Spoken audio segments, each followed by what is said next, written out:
आज के इस वीडियो में हम बात करेंगे कि स्टॉक मार्केट में डिमांड जोन और सप्लाई जोन क्या होता है। मैं आपको इस वीडियो में बताऊंगा कि आप टेक्निकल एनालिसिस का इस्तेमाल करके कैसे किसी स्टॉक में डिमांड जोन और सप्लाई जोन आइडेंटिफाई कर सकते हैं और उससे आप पैसा कैसे किस प्रकार से कमा सकते हैं। अब दोस्तों, डिमांड जोन और सप्लाई जोन को समझना सबसे पहले बहुत इंपॉर्टेंट है। अगर मैं बात करूं डिमांड जोन की, तो डिमांड जोन एक ऐसा प्राइस जोन है जहां पे स्मार्ट मनी यानी कि बड़े इन्वेस्टर्स, एफआईआई, डीआईआईस, म्यूचुअल फंड्स, ये जो स्मार्ट मनी है ये सोचती है कि स्टॉक जो है वो सस्ता है और वहां पे ये स्टॉक्स को खरीदना चाहते हैं।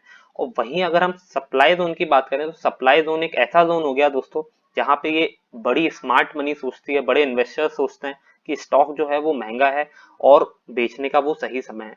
अगर हम इन डिमांड जोन और सप्लाई जोन का पता लगा पाए तो हम सही प्राइस लेवल पे स्टॉक्स को बेच पाएंगे और खरीद पाएंगे, जो कि बहुत इंपॉर्टेंट है हमें स्टॉक मार्केट में सक्सेसफुल बनने के लिए as a trader and as a investor. इसी वजह से हमें इन डिमांड जोन और सप्लाई जोन के बारे में पता होना बहुत इंपॉर्टेंट है।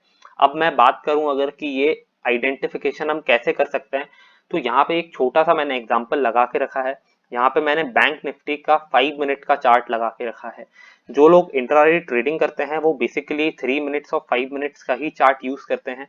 तो ये डिमांड जोन और सप्लाई जोन आप intraday trading as well as positional trading में भी यूज कर सकते हैं, जहां पे आप लॉन्ग टर्म में इन्वेस्टमेंट करना चाहते हैं तो भी।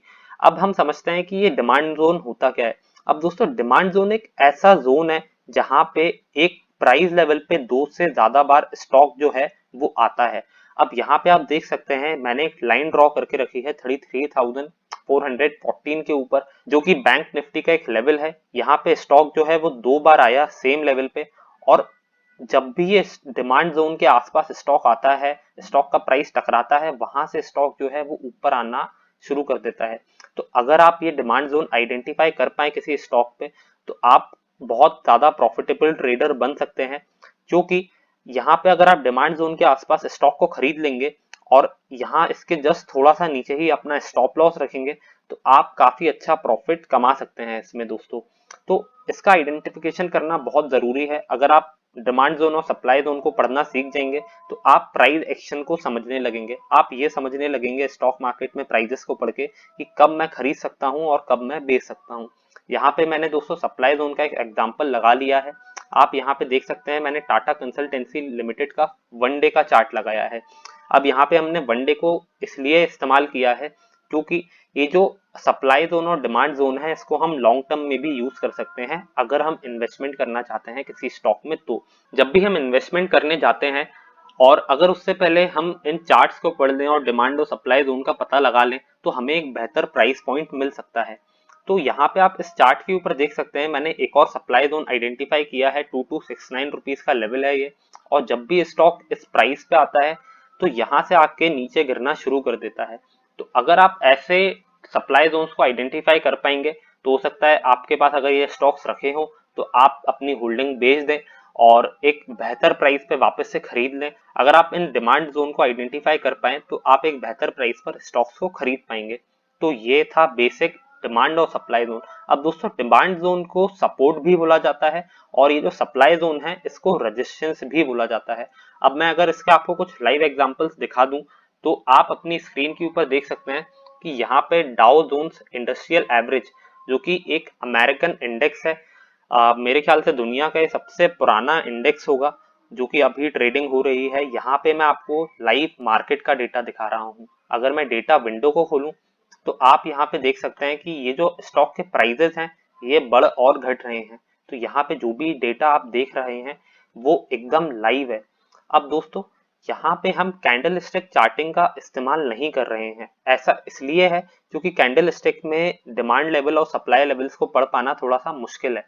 अब मैंने आपको बताया था कि ये जो डिमांड लेवल है इसको हम सपोर्ट लेवल्स भी बोलते हैं और जो सप्लाई लेवल्स हैं उन्हें हम रेजिस्टेंस लेवल भी बोलते हैं। तो अगर मैं यहाँ पे डिमांड और सप्लाई लेवल्स को ड्रॉ करना शुरू करूं तो मेरे ख्याल से दोस्तों इस स्टॉक का जो सपोर्ट है वो 33058 के लेवल के आसपास है। वहीं अगर मैं रेजिस्टेंस को ड्रॉ करूं दोस्तों तो आई थिंक जो रेजिस्टेंस है इस स्टॉक का वो 33163 के लेवल के आसपास है। अब ये लेवल्स को ड्रॉ करके मैं एज अ ट्रेडर और एज अ इन्वेस्टर बहुत ज्यादा प्रॉफिट कमा सकता हूं। ऐसा इसलिए दोस्तों क्योंकि अगर मैं डिमांड जोन को आइडेंटिफाई करके स्टॉक को बाय करता हूं और सप्लाई जोन को आइडेंटिफाई करके स्टॉक को सेल करता हूं, तो यहाँ पे मैं अच्छा खासा प्रॉफिट कमा सकता हूं, जो कि मैं एक ऐसे प्राइस पर स्टॉक को खरीदूंगा जहां पे इन्वेस्टर्स वो स्टॉक्स को खरीदना चाहते हैं, स्मार्ट मनी स्टॉक को खरीदना चाहती है, और मैं अपने स्टॉक को बेचूंगा उस टाइम पे जब स्मार्ट मनी स्टॉक को बेचना चाहती है। अब दोस्तों ये जो सपोर्ट और रेजिस्टेंस का कॉन्सेप्ट है लगता बहुत ही बेसिक है, लेकिन अगर आप इस कॉन्सेप्ट को समझ पाएंगे तो आप प्राइस एक्शन को पढ़ना सीख जाएंगे, जो कि बहुत इंपॉर्टेंट है टेक्निकल एनालिसिस के अंदर।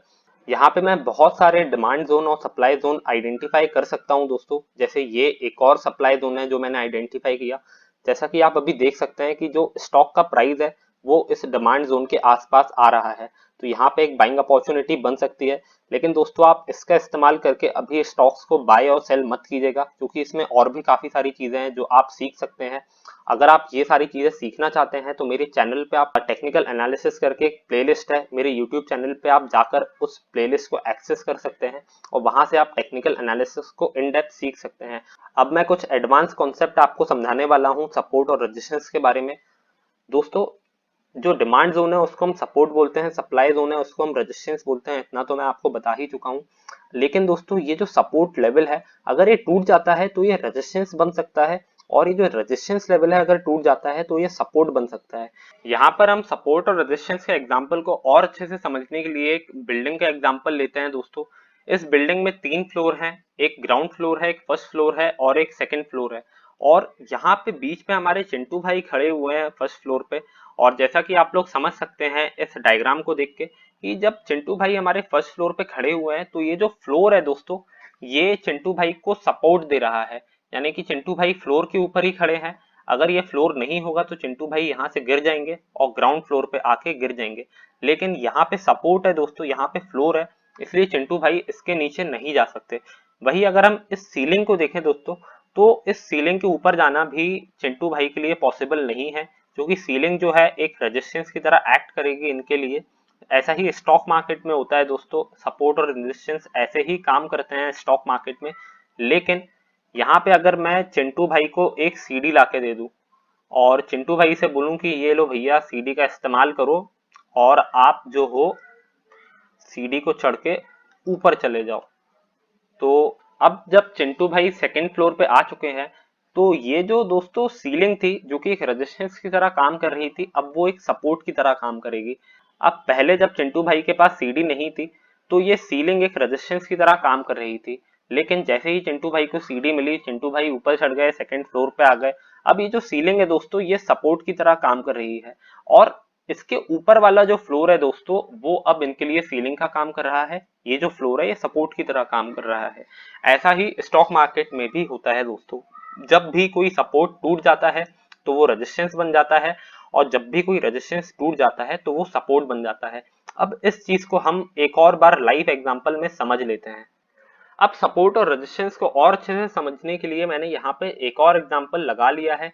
यहाँ पे मैं एक और सपोर्ट लेवल ड्रॉ करने वाला हूँ। यहाँ पे मैंने 33,117 के एक लेवल पे जो सपोर्ट लेवल है वो ड्रॉ किया है। यहाँ पे हम अगेन डाउ जोन्स का इंडस्ट्रियल एवरेज यूज कर रहे हैं, 5 मिनट चार्टिंग हम लोग इस्तेमाल कर रहे हैं, यानी कि अभी लाइव मार्केट में जो भी हो रहा है वो मैं आपको दिखा रहा हूँ। और आप देख सकते हैं कि ये जो सपोर्ट है उसको स्टॉक ने बहुत अच्छे से फॉलो किया है। यहाँ पे एक पॉइंट बनाया इसने स्टॉक ने सपोर्ट का, ये दूसरा पॉइंट बनाया।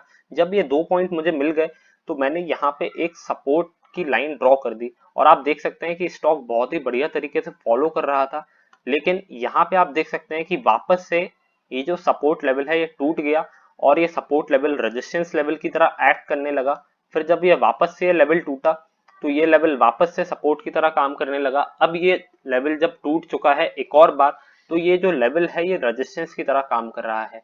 तो जो कॉन्सेप्ट मैंने आपको समझाया था कि जो सपोर्ट है वो रेजिस्टेंस की तरह काम कर सकता है और जो रेजिस्टेंस है वो सपोर्ट की तरह काम कर सकता है, उसको आप यहाँ पे लाइव एग्जांपल में देख सकते हैं। तो दोस्तों इसी वजह से हमें इन डिमांड लेवल और सप्लाई लेवल का पता होना बहुत ज्यादा जरूरी है। अब यहाँ पे दोस्तों मैं आपको एक और लेवल दिखा देता हूँ, ये अभी लाइव ट्रेडिंग ही चल रही है।